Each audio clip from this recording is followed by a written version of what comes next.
Hello students, let's understand this question which says if phi is an acute angle such that tan phi is equals to 2 by 3, then evaluate 1 plus tan phi upon sin phi plus cos phi into 1 minus cot phi upon sec phi plus cosec phi.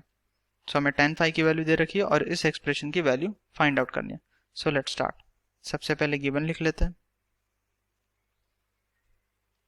Given to us is tan phi equals to 2 by 3. Now let's understand the solution. So हमें जिस expression की value find out करनी है इसको हम y बोल देते हैं. So y is equals to 1 plus tan phi divided by sin phi plus cos phi. Then in the second bracket we have 1 minus cot phi divided by sec phi plus cosec phi. Now let's simplify this expression so that हम इसको evaluate कर पाएंगे. Okay, this was not theta, this was phi.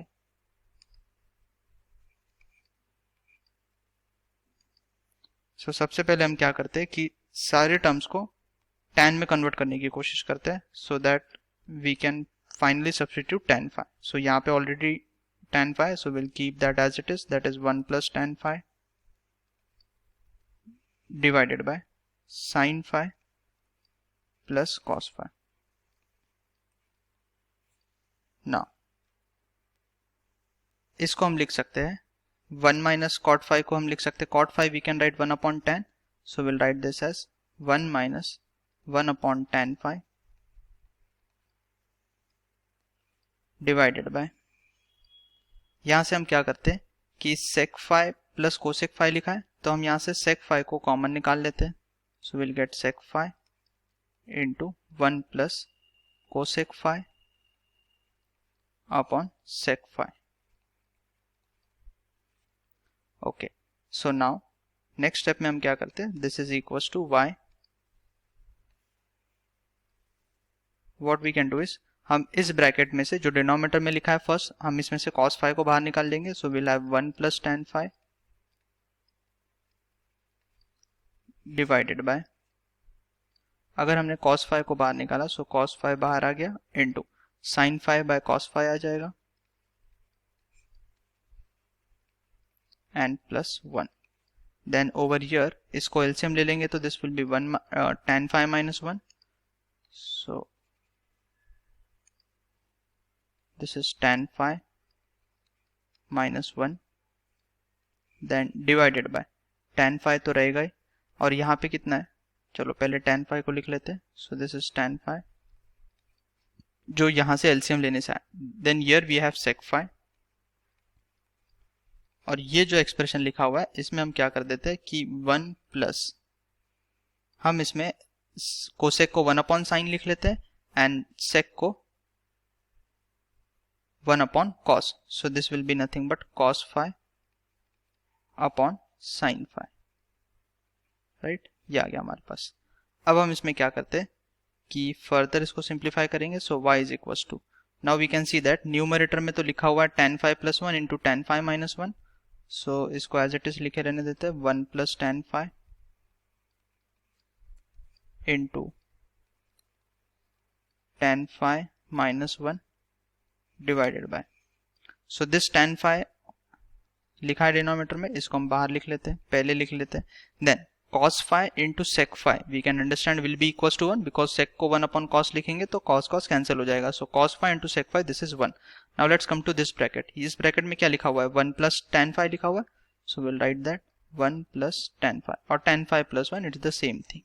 Then यहाँ पे अगर हम देखेंगे तो this is 1 plus cot phi लिखा हुआ है तो हम cot phi को tan phi के टर्म्स में एक्सप्रेस कर देते हैं. So this is 1 plus cot phi, तो cot phi को मैंने लिख दिया 1 upon tan phi. So now we can see everything is in terms of tan phi. तो इसको भी और सिंप्लीफाई करेंगे. लेट्स सी हमें क्या मिलेगा. So सबसे पहले 1 plus tan phi and 1 plus tan phi we can cancel it out. So this implies y is equals to tan phi minus 1 divided by tan phi, और यहाँ ब्रैकेट में आ जाएगा tan phi plus 1 divided by tan phi. So we can see again this tan phi gets cancelled. अब हम क्या करते हैं, tan phi की वैल्यू सब्स्टिट्यूट कर देते हैं. So tan phi की वैल्यू कितनी दे रखी थी हमें, इट वॉज 2/3, राइट, ये था, दिस इज 2/3. तो इसी की वैल्यू हम सब्स्टिट्यूट कर देते हैं. So we'll get 2/3 minus 1 divided by 2/3 plus 1. So this implies y is equals to 2 minus 3 upon 3 divided by 2 plus 3 is 5. So इसको 2 plus 3 upon 3 लिख लेते हैं. So यहाँ से हमें मिलेगा y is equals to minus 1 upon 5 because this 3 and 3 gets cancelled. So हमारा answer आ जाएगा -1/5. Let's check the option. We can see that option A is the correct answer. So we can write, therefore value of given expression is -1/5. Hence option A is correct. Thank you.